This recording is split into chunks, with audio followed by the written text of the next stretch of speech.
This current pandemic that we're living through at the moment, we really have to urgently understand that this is an environmental problem. It's an environmental issue. It's not governmental. It's not even medical. It's not economic. It's an environmental crisis. We need to, surely we know by now, we can understand that the natural world supports all human endeavor. Whatever we do, we are dependent 100% on the natural world, the environment. Uh, our rain comes from forests that seed the clouds. The wind transfers vast numbers, vast quantities of minerals across continents, across oceans. The forests filter our water. The savannas and river systems filter our water. Insects pollinate our crops for us. Bees, everybody knows about bees pollinating our crops. Microbes manage the soil. They make it all possible. The fungal networks make it all possible to get the nutrients from the soils into the plants, and the plants themselves are this miracle of photosynthesis where they're taking in solar energy and converting it into oxygen and carbon and ATP for us to use. We are entirely dependent on the environment. And when we mess with the balance of this natural system, it's going to break down and it's going to come back to haunt us. It really is, it's just a fact of life. This isn't an opinion. Um, Zoonosis, which is really what is underlying, or the term that we can use to underlying this, these viruses that are bringing countries to their knees. Zoonosis is a term to describe diseases that are transferred from animals to human. So when I say that disease is an environmental issue, it is estimated that 60% of emerging infectious diseases are zootic. 60% of emerging infectious diseases are zootic, meaning that 60% of emerging diseases are being transferred from animals to us. Um, the recent big epidemics and pandemics that we've had, AIDS, of course, is possibly the biggest one. That came from apes, from the practice of hunting for bushmeat. And there was a transfer from animals to humans. The Ebola virus likely came from bats. West Nile, West Nile fever was from mosquitoes to birds.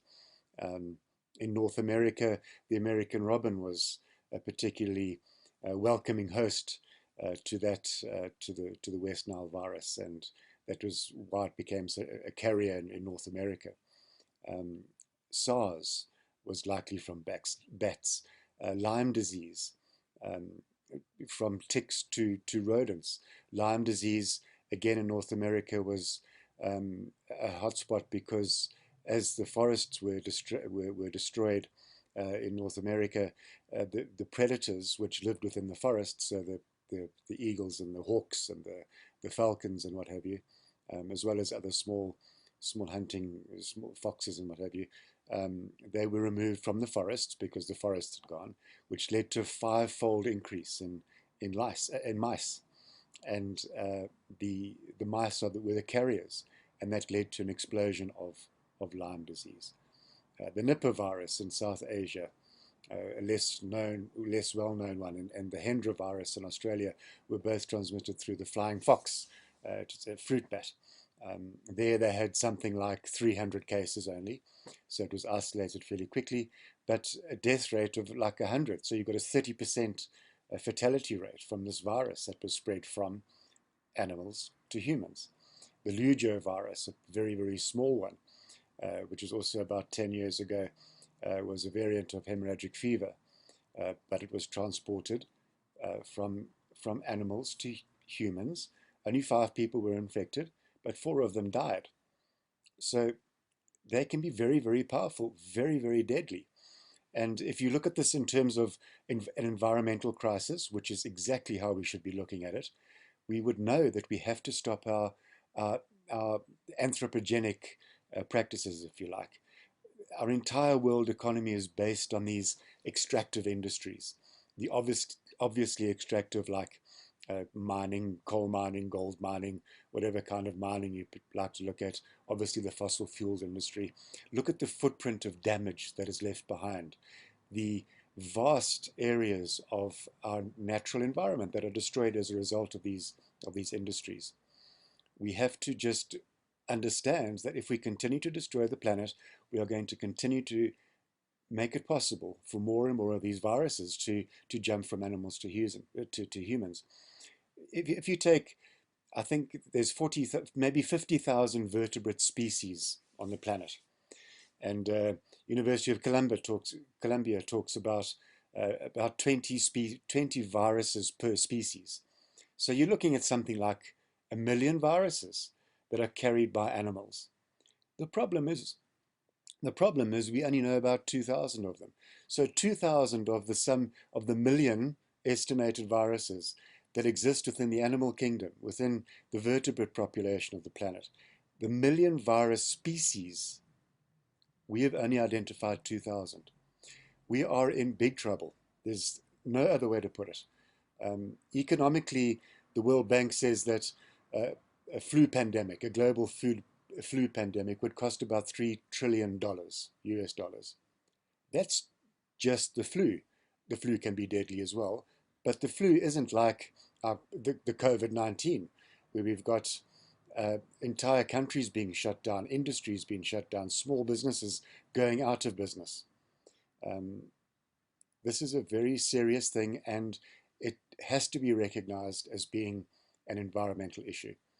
Global warming is going to impact on it, because as more water falls into an area, it's going to impact on the control systems that control the viruses that live in that environment.